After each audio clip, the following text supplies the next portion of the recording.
This is Nationwide on the network service of the NTA. We are glad to have you join us. I'm Hawa Salihu Adama. We start with the health sector. Nigeria has joined the global community to commemorate the 2020 World Kidney Day. This year's focus is to raise awareness on the increasing burden of kidney diseases worldwide and to strive for kidney health for everyone, everywhere.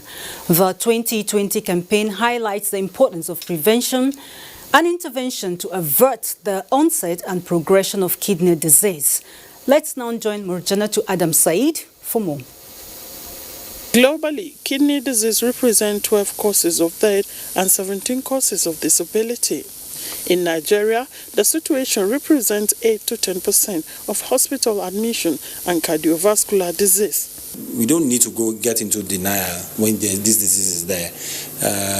We need to we respect their faith. People should hold on to their faith, whether you're a Christian or you're a Muslim, but at the same time, seek medical advice. Take the medications prescribed by your doctors. The fact still remains, undiagnosed patients with end-stage renal failure represent the entire burden of kidney disease.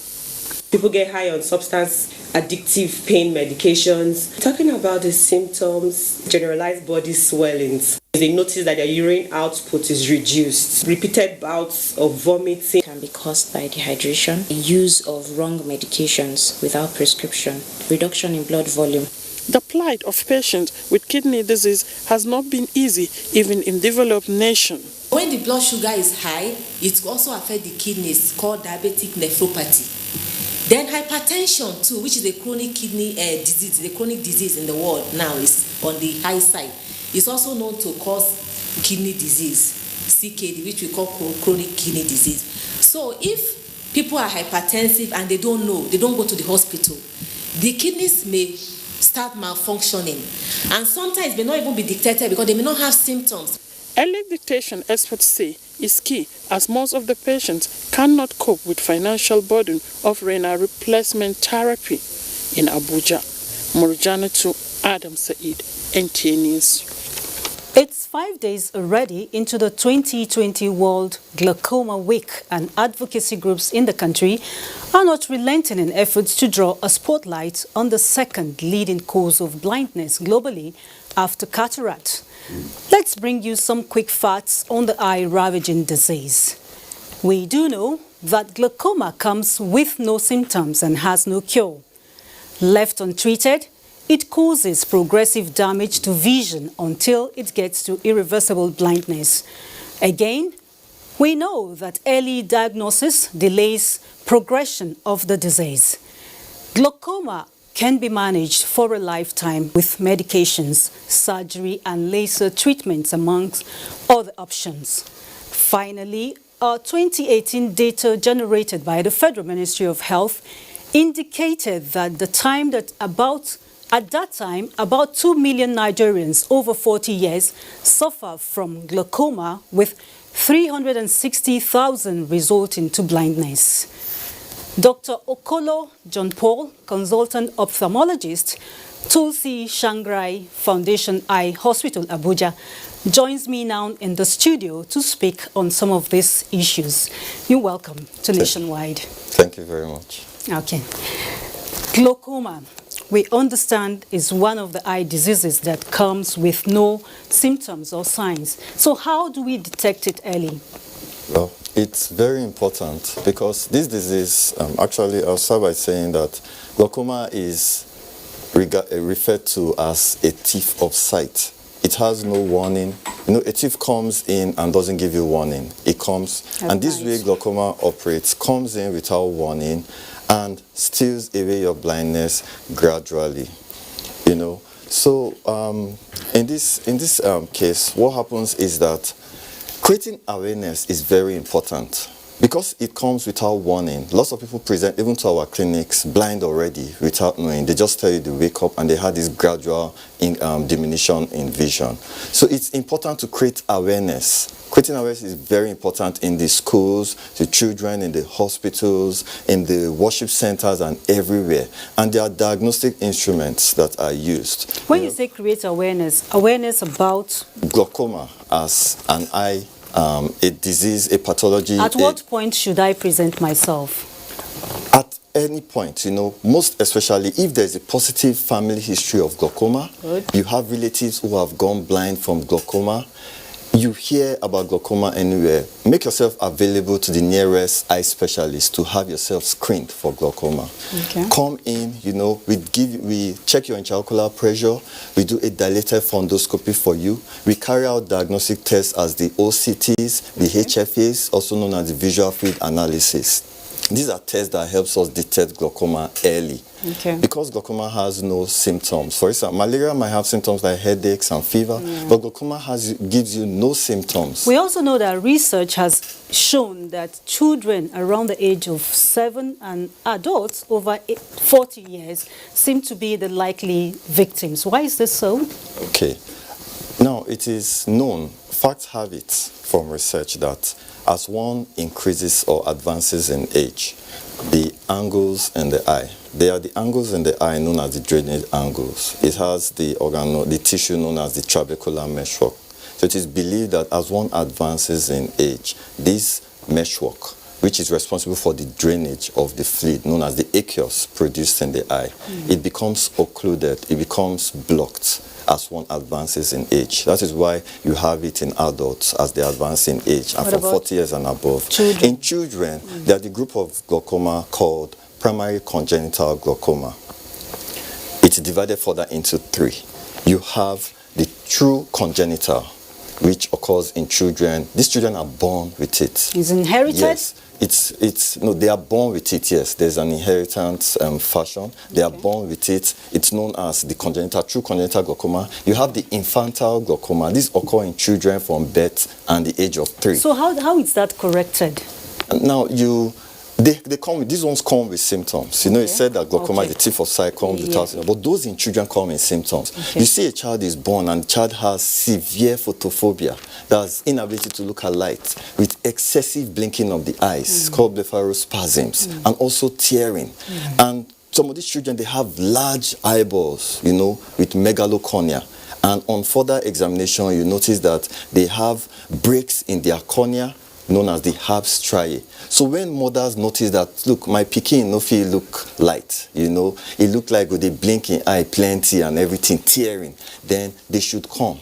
We examine these children further and we make a diagnosis of either true congenital, infantile or juvenile glaucoma. Okay, are there things that we do as humans that could aggravate this situation? Yeah, there are lots of things we do. Some people walk into the chemist and just buy eye drops.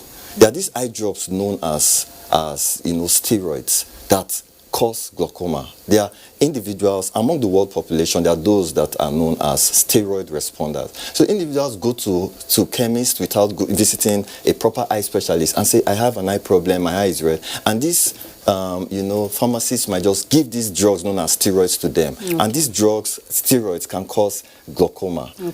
Then individuals or children who have, who generally are prone to, eye injuries. Eye injuries can cause glaucoma also. Then there are some systemic diseases like diabetes that can cause glaucoma. They are associated with glaucoma. But glaucoma also has its main risk factors. What would be your final word now? Well, my final word to Nigeria and the populace is please make yourself available for proper screening for glaucoma. Find the nearest hospital that has an ophthalmologist and get yourself screened for glaucoma to prevent its damaging effect. Thank you very much for coming on Nationwide. Thank you very much.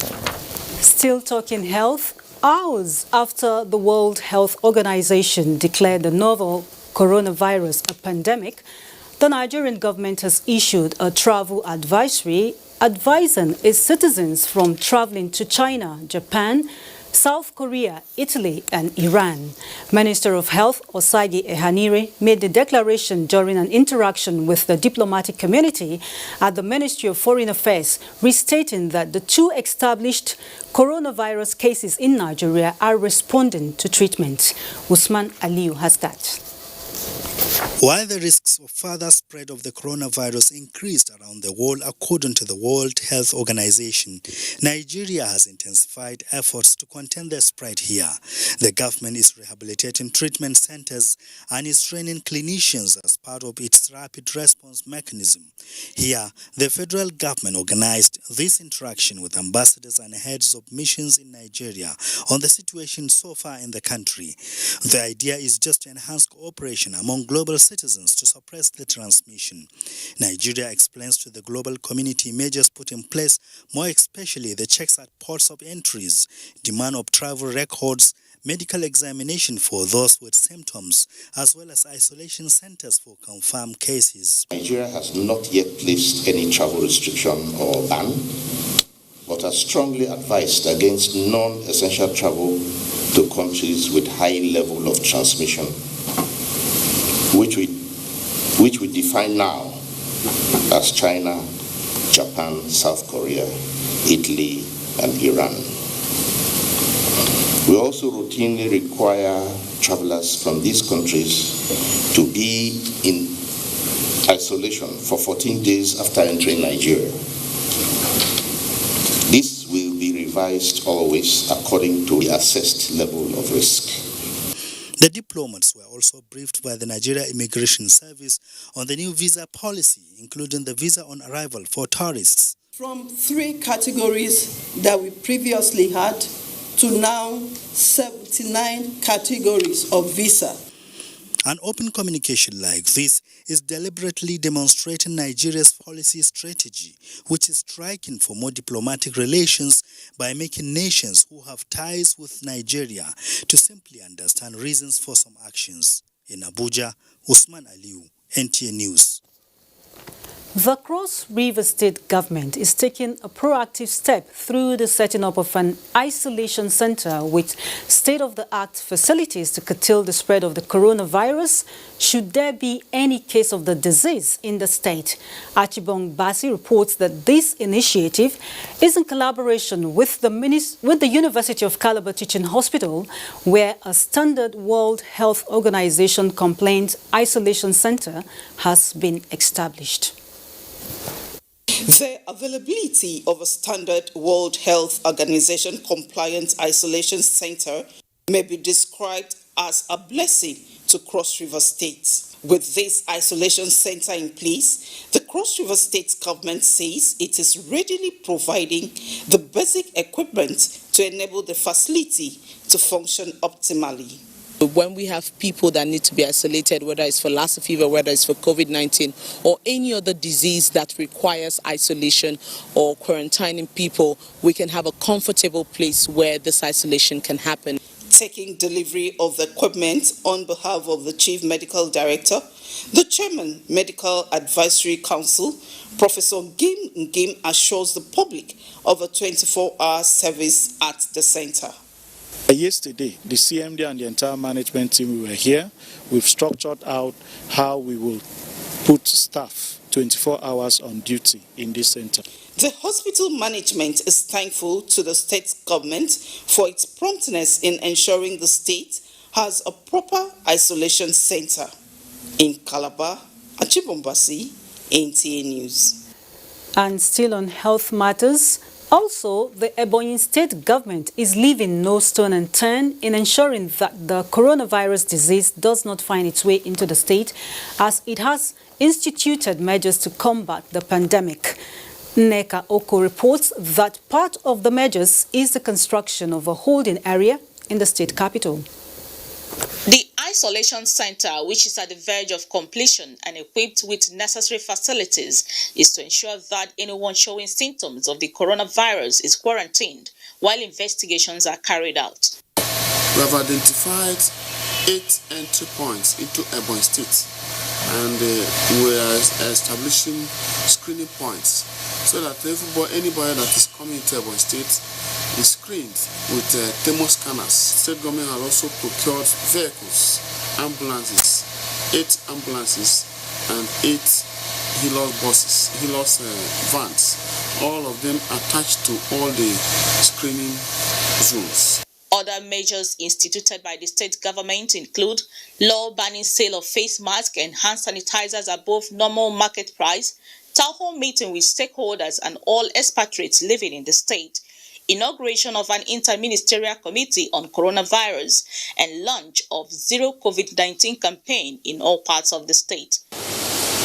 We provide the entire world the opportunity for seeing what economy is doing the aid of health to ensure safety of our industry. Then all the council chairmen in all the AGs have equally done the sensitization of the people. Meanwhile, residents have stepped up their personal and environmental hygiene as a way of protecting themselves from the deadly virus and other infectious diseases. According to the World Health Organization, more than 4,200 people have died globally from COVID-19, while over 118,000 infections have been confirmed in dozens of countries, including Nigeria. In Abakaliki, Nneka Oko, NTA News. We will take some messages now. More reports ahead. Coming on April 2nd, 2020, in the capital city of Abuja, the Ivory 8 Ball, a life-saving fundraising event featuring music and arts in aid of skin cancer patients with albinism. For participation and sponsorship, call Edidiong on 070-197-73352 or Chinwe on 090-559-61514. This event is powered by Nigerian Television Authority, TV Enterprises, Federal Radio Corporation of Nigeria, FRCN, African Independent Television, and Ray Power FM, Silverbird Television, and Rhythm FM, the Albino Foundation, the Ivory 8 Ball, for a worthy cause. Watch out.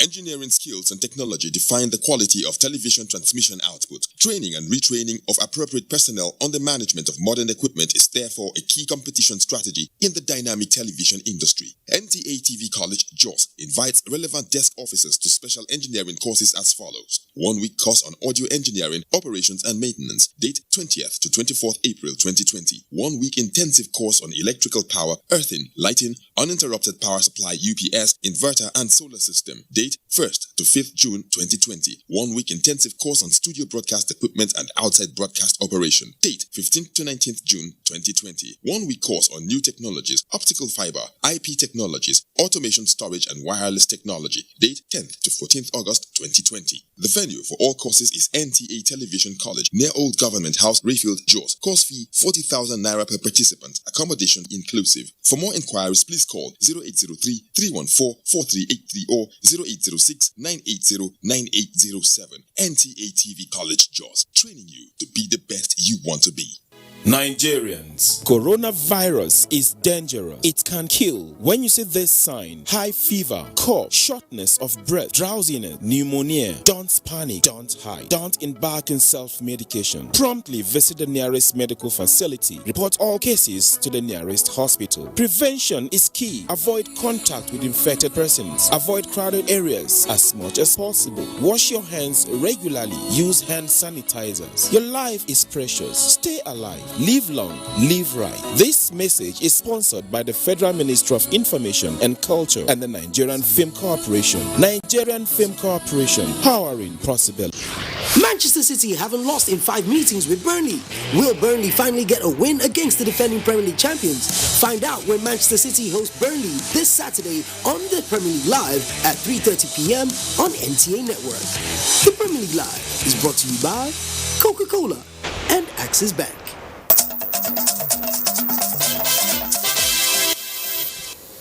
Thanks for rejoining us on Nationwide. President Muhammadu Buhari has commended the Kebbi State government for sustained commitment towards growing the fortunes of her people and their well-being, while establishing a reputation of a hub for cultural tourism. The president stated this at the annual Argungu Fishing Festival in Kebbi State. We shall continue to support you all with access to credit, adequate inputs, access to markets, and policies that will promote and support your competitiveness.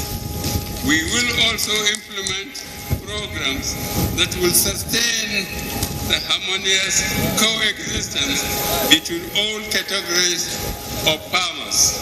We have seen improvement in the dairy value chain where milk aggregation schemes are taking place, support for the livestock farmers and companies involved in processing dairy products are increasing their visibility. The Argungu Fishing Festival, instituted to mark the end of the war between the Sokoto Caliphate region and Kebbi Kingdom in the northern part of Nigeria, has evolved over the years. Modifications were, however, made to this age-long festival to reflect the nation's strength, agriculture, and promote her cultural heritage and national unity. To the legislature now, the Senate has passed 11 constitution amendment bills for second reading. These include the bill that seeks to provide for the establishment of the state police and to replace the name Nigeria Police Force with Nigeria Police. The Police Act Amendment Bill is aimed at ensuring effective community policing in Nigeria. Others include the bill that seeks to establish separate tribunals to hear and determine pre-election matters and election petitions in presidential, national and state assembly, as well as governorship election. The bill that seeks to specify the period within which the president or governor of a state shall present the appropriation bill before the national or state assembly, and the one that seeks to amend the Federal Capital Territory Customary Code Act, which seeks, among other issues, to expand the jurisdiction of the court to include the trial of criminal matters, also passed second reading. The Open Defecation Prohibition Bill was among the ones that passed first reading. Still staying with the legislature, the Speaker, House of Representatives, Femi Gbajabiamila, has sought the understanding of Academic Staff Union of Universities on the enrollment of its members into the Integrated Payroll and Personal Information System, IPIS, which he stressed is a federal law. At a meeting convened by the House with ASU, the Ministry of Education and Ministry of Labor to address the 2-week warning strike by ASU members, the Speaker allayed fears that the enrollment of ASU members into IPIS will affect research and knowledge transfer amongst tertiary institutions. He appealed to ASU to suspend the strike in view of efforts to resolve the issues at stake. The Minister of State Labor, Festus Keyamo, SAN, Minister of State Education, Chukwuemeka Nwajuba, and Chairman of ASU, Abiodun Ogunyemi, were in attendance.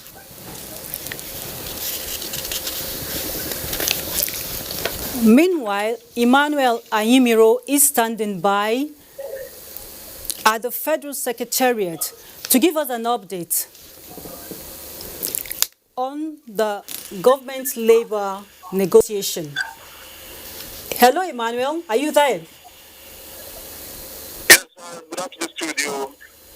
I'm at the Ministry of Labor where the meeting between the federal government representative and the ASU executive is ongoing. Before the meeting proceeded to a closed meeting, the two parties have agreed to quickly address the issues that has led to the 2 weeks warning strike. While the federal government says that it is open to dialogue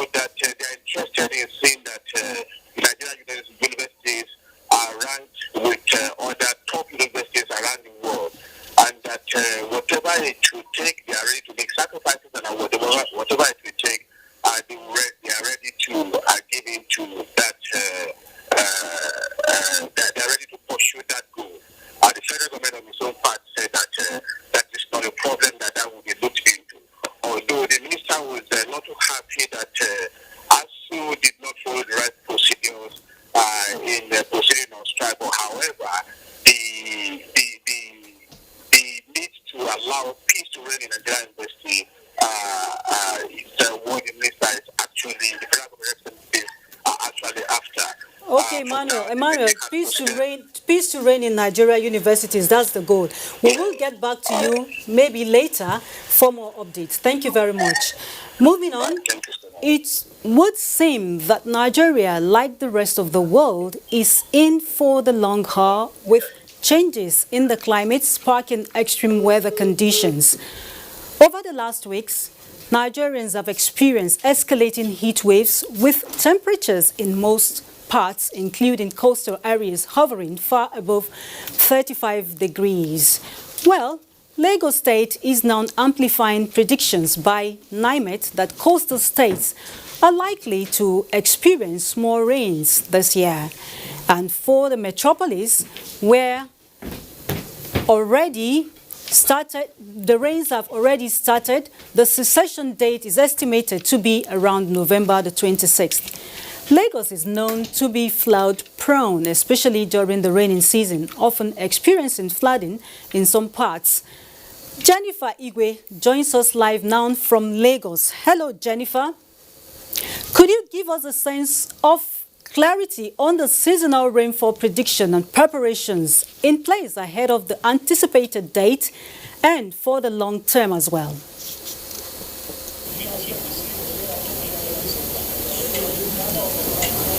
The Lagos State government, thank you, Howard.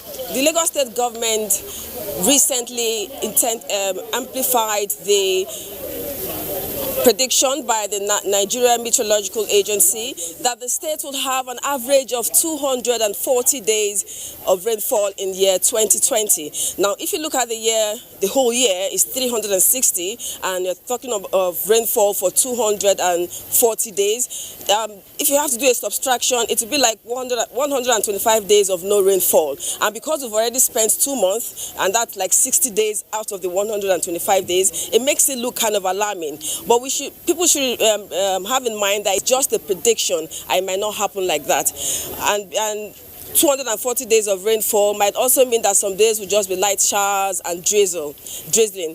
And in Lagos State, being a coastal city, the slightest rainfall, even drizzling, can even cause flooding. And we have canals, smaller canals that discharge into bigger ones, like the ones behind me, that discharge into the Lagos Lagoon and ocean. And with the impact of climate change causing sea level rise, sometimes the tide is high and the water cannot discharge into the ocean, and there will be an inflow causing flooding. Talking about discharging into the ocean, Jennifer, we know that Lagos Island, Ikeja, Ekpe, and few other places, I expect, usually experience very heavy downpour, and are also expected, based on the prediction, likely to have more downpour this year. How exactly are residents being sensitized? The Lagos State government has started massive education using indigenous languages, and because they will always have some kind of disasters during the rainy season, the Lagos State Emergency Management Agency has a plan to ensure that is put in check. And I have with me the General Manager of the Lagos State Emergency Management Agency here on the location to educate us more on the plans they have to ensure that the havoc we normally experience when there's rainfall does not happen. Well, as far the NIMET forecast, the leading agency, the Ministry of Environment, have started carrying out a lot of sensitization and advocacy. The LASEMA have called all its stakeholders to review and to standardize our state contingency plan. With that, we've commenced aggressive advocacy, sensitization. We realize that the altitude of Lagos State range from 77 meters above seawater, and 25 meters below seawater, and the most prone local government has been identified. Lagos Island is one of the most prone area. We've divided the local government into severely affected or highly affected flood. So you have a plan to ensure that if there's any disaster, that is managed? Yeah, we have a plan. We have a holistic response plan, and we started carrying out simulation exercises around this plan. We have identified our relief camp that we can camp people if need be. We have identified where we can put people in B, and we appeal to the Lagosian that they should remain cool, calm, and collected. Mr. Governor, Mr. Babajide Sanwo-Olu is on top of it. That last part is crucial, because one thing that happens is that most times when the canals are cleared, almost immediately they are clogged by waste because of indiscriminate disposal of waste, particularly plastic waste. And the Lagos State government, as part of their sensitization initiative, is creating awareness so that people change their attitude in that direction. Back to you, studio. Thank you very much, Jennifer. And moving on, the task of enabling greater growth and development of the Nigerian economy requires joint collaboration between the public and private sectors. President Muhammadu Buhari said this when he hosted critical stakeholders in Nigeria's private sector following the successful conclusion of the Growing for Growth 2.0 roundtable session. State House correspondent Jide Onifade reports. This government remains steadfast in seeking to promote growth of the Nigerian economy and, by extension, the growth of the Nigerian private sector.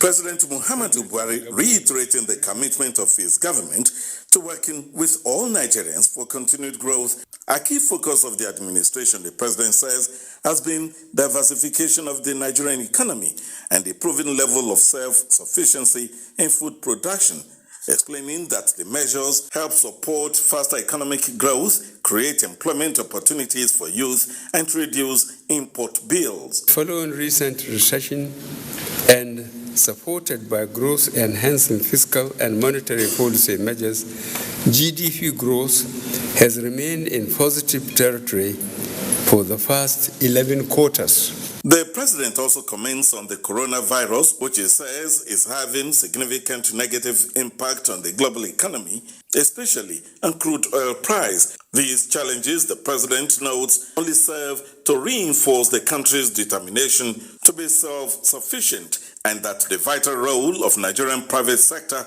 cannot be overemphasized. I assure you that this government would pay close attention to your recommendations as part of your efforts towards developing policies and programs that will enable improved economic growth and creation of jobs. The Roundtable 2.0 was organized by the Central Bank of Nigeria to look into ways to get around the impact of the coronavirus pandemic on the Nigerian economy. Vice President Yemi Osinbajo says he is optimistic that Nigeria would get over the effect of the virus. I hope and pray that in the next few months, as has been said, we will faithfully implement some of those plans, especially the financing plan, which looks very exciting indeed.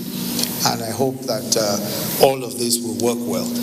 Participants from the financial sector agreed to create a special purpose vehicle working with the federal government and key development finance agencies. The well-structured special purpose vehicle will be used to mobilize close to 1.5 trillion naira in funds from banks, pension funds, and other financial institutions to fund road, power, and port infrastructure. The recommendations were also made on ways to improve broadband penetration in the country. The first Going for Growth Roundtable session was held in 2019, which looked at ways in which the CBN would help shape economic outcomes in the country. In the State House, Jide Onifade, NTA News.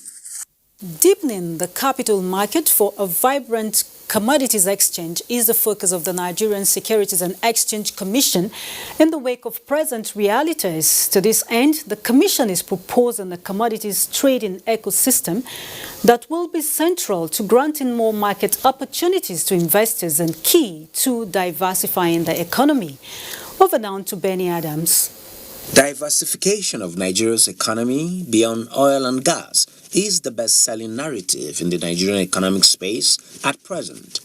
To achieve this, Acting Director General of SEC, Mary Uduk, says adequate attention to agriculture to boost food security, enhance job creation, facilitate production of raw materials for agro-processing, and harnessing the nation's vast mineral resources is the way to go.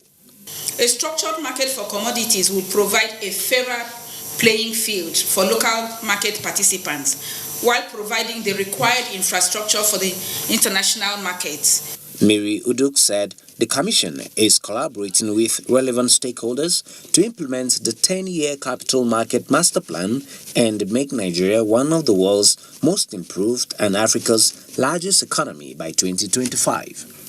The capital market has the capacity to unlock better access to credit and finance for the sector through innovative financing structures and products. The SEC is seeking to unlock the potential of commodity exchanges, boost value addition to farmers, and provide investment opportunities across the value chain in Nigeria.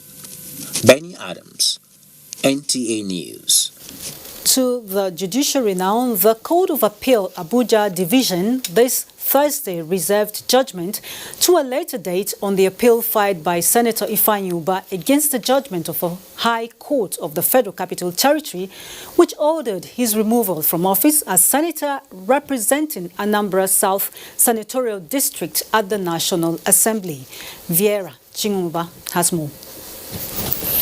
At the last adjourned date, the court had ordered the remittance of the original case file from the lower court to Court of Appeal, which the court has received. The three-man panel of justices of the appellate court, led by Justice Steve Adder, on production of the file from the lower court, directed that the file be taken to registry to be documented. When the matter was called, counsel to the appellant informed the court that he has withdrawn 2 of his earlier applications. The respondent's counsel did not oppose the move, and the court subsequently struck them out. Counsel to the first and fourth respondent, Mohammed and Professor Laniyo, urged the court to dismiss the entire application on the ground that the appeal by virtue of Section 285, subsection 10 of the 1999 Constitution as amended is statute barred, and that political matters have lifespan of 60 days at the Court of Appeal, which has elapsed. Counsel to the appellant, Onyechi Ikpeazu, SAN, urged the court to dismiss the objection on the basis that the application is incompetent because the originating summons was not signed by any counsel. He also drew the attention of the court to the need to reconcile the conflicting issues by relying on the original case file from the lower court. In the appeal predicted on 4 grounds, Ubah's counsel had insisted that the appellant was denied fair hearing by the trial court and that he was neither served with the originating processes nor hearing motives with respect to the suit that led to his sack from the Senate. He also argued that the court lacked territorial jurisdiction. The parties, however, declined comment. In Abuja, Viera Chumuba, NTA News. And our Benin Network Center is next. Obehi is our guide. Good afternoon to you. Good afternoon to you too, Awa, and thank you very much for joining us in Benin. The Edo State Police Command has clamped down on some criminal elements who have been disturbing public peace. The State Commissioner of Police, Lawan Tanko Jimita, while briefing newsmen at the command's headquarters in Benin on the achievements recorded, put the number of suspects arrested at 41. Udakobong Achibong reports.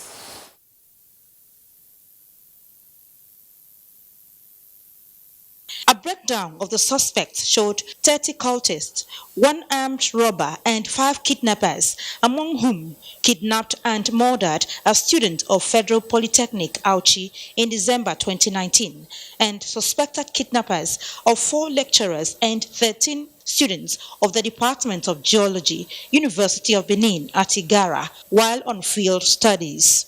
Others include 1 suspect allegedly involved in unlawful possession of cannabis, 3 arrested suspects for rape, and 2 others for child abuse.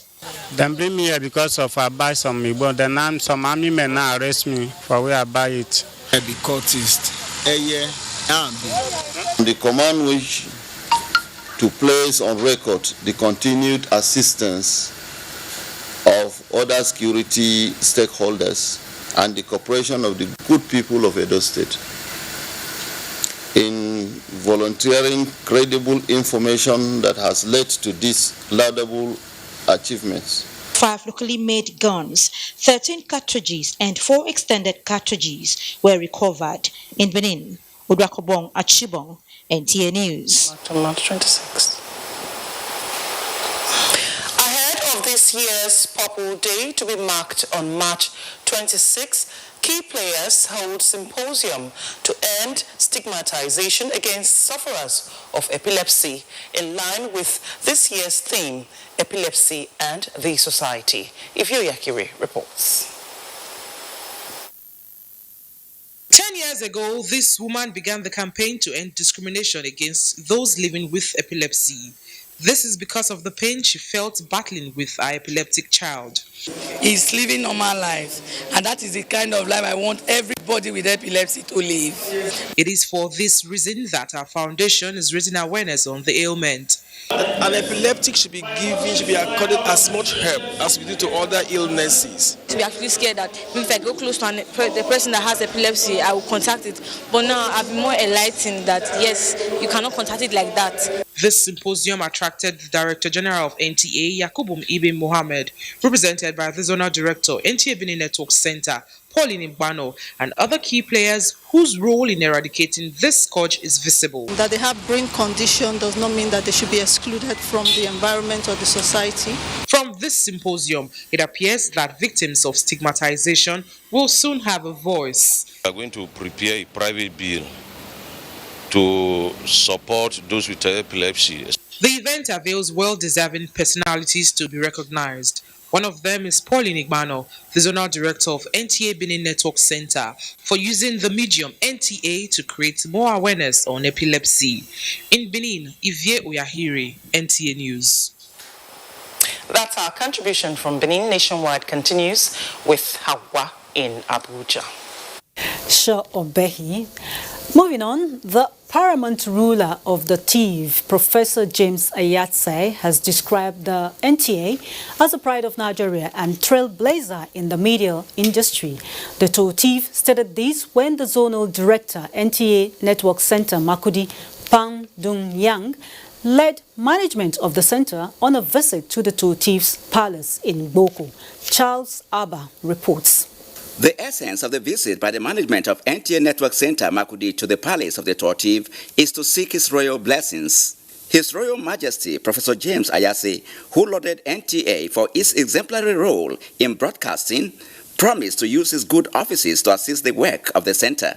I believe that in spite of the challenges, my assessment, you've done very well. You've been able to cover very effectively news and the many aspects of our lives here in the network center. Zonal Director of the center, Pam Dung Nyam, intimated the royal father that apart from the role of informing, educating and entertaining the people, NTA has continued to work with government and the traditional institutions to promote good governance, culture and values of the people. He, however, assured NTA's disposition to partnering any developmental outfits to maintain the unity of the nation if supported in mitigating some of its challenges. We are here not to come and separate ourselves from your people, but to get swallowed or consumed or enveloped among your people so that the true Nigerian value will actually be projected and seen. The visit, the management believes, will enhance synergy between the traditional council and the center. From Boko, Charles Abba, NTA News.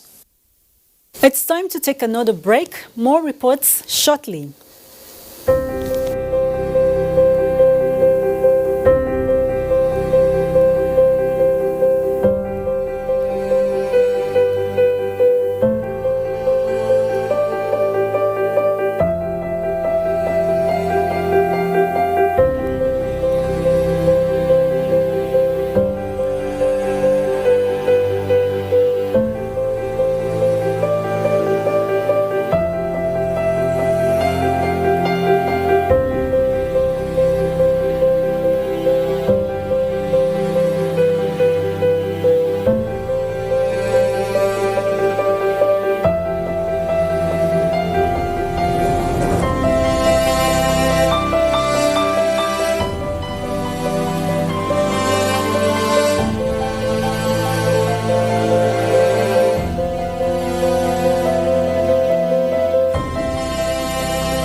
Came back that day, our light tripped off from the pole. Once I saw again smoke from that window, from that kitchen, I was like, what is going on? Because they say he went to the car to go and bring for and gel, like when he's pointing, explode.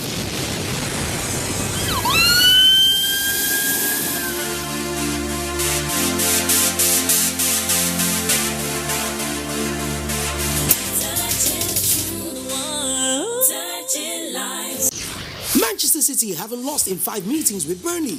Will Burnley finally get a win against the defending Premier League champions? Find out when Manchester City hosts Burnley this Saturday on the Premier League Live at 3:30 p.m. on NTA Network. The Premier League Live is brought to you by Coca-Cola and Axis Bank.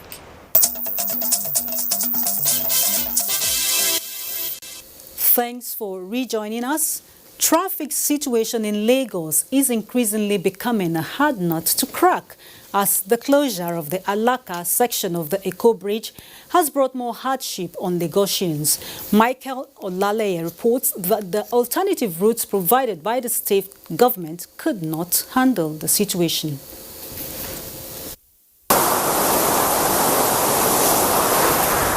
An unusual calmness on the Alaka section of Eko Bridge, a quietness that is rare on a weekday in Lagos.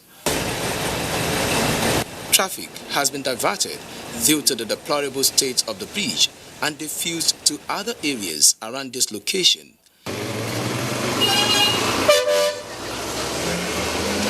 The impact is massive, especially on motorists and commuters coming from Ojuelegba Surulere, as the alternative provided at Ipmori Under Bridge and Eric Moore could no longer cope with the volume of trucks and lorries. The Costain Bridge is an alternative route for commuters navigating Lagos Island, but the project, which started about 6 months ago, is still under construction, and at peak period, a journey of 30 minutes could turn to 6 hours. I've been the order for the past 2 hours now. If it's so, today's vehicle is so good, it's going to be a problem. First way they go office now, you go affect them. Where office not being on, you go affect them. If you tell your guy hold up, because say your guy make it come up for us very early, and it won't go possible. But it not be firewood. You know, development comes with some bit of pressure and discomfort. But the beauty of it is, at the end of the day, is going to be for the benefit of all of us. With increase in the loss of traffic hours, bracing up for the challenges in the coming days entails sleepless nights. This is because Eko Bridge is one of the 3 bridges that connects the Lagos mainland with the island, and with its present deplorable state, the number of vehicles expected under the 2 existing bridges will definitely increase. In Lagos, Michael Olaleye, NTA News. It's still nationwide on the network service of the NTA. Let's join Caleb now in Jos for more reports.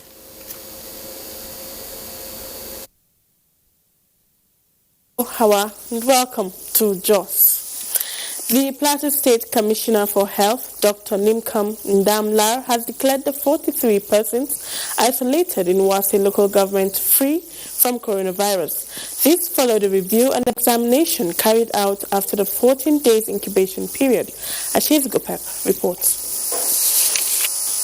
The quarantine followed the arrival of some Chinese nationals from China engaged in mining activities in Wase local government area of the state.